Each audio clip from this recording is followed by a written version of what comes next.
Hello, welcome to Styling Fairy Book Reviews. As usual, I am Tina. Today I'm doing a book review of She Who Knows by Nnedi Okorafor. This is a book from Daw Press that's coming out August 20th, 2024. It's a sci-fi fantasy Afrofuturism novel. I received this arc from NetGalley in exchange for a fair review. This novella is enchanting. What is it about? When there is a call, there is often a response. Najiba knows. She has had the call, but how can a 13-year-old girl have the call?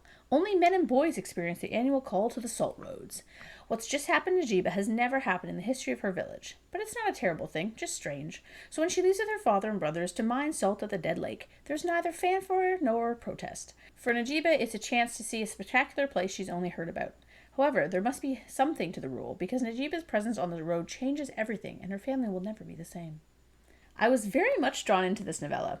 The setting was very interesting to me because I'm very into, post-apocalyptic stuff, but I'm also really into post-apocalyptic novels that take place far after the apocalypse, where people have rebuilt society and that society sometimes includes, old technology of the past.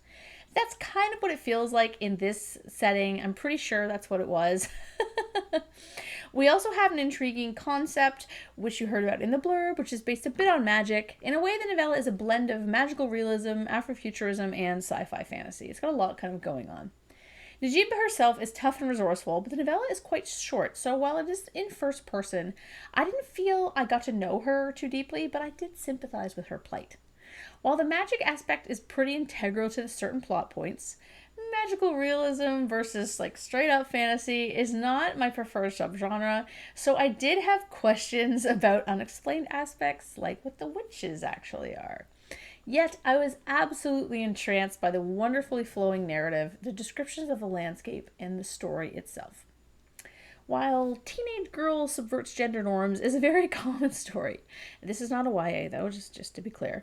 I'm always on board for that storyline, yet I found the world building aspect around it not really flushed out. In truth, this is one of those novellas that could have easily been a full novel, given the potential depths of the various components.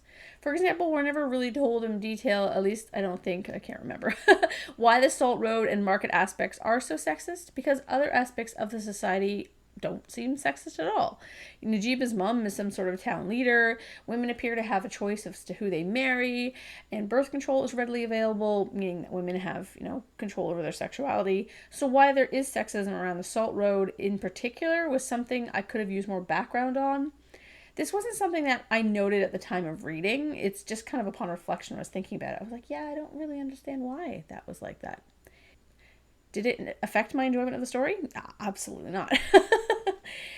Basically, I guess what I'm trying to say is that when you're reading this book, you are so enthralled with what is going on and with the beautiful prose and with the highly descriptive language that you don't really notice these kind of nitpickety details.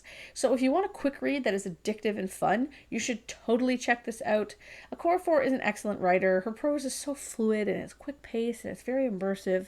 I'll be definitely checking out more of her work, and thank you so much to the publisher for the e-arc. I really, really appreciated it. Also, that cover is really, really cool. Isn't it cool? Thank you.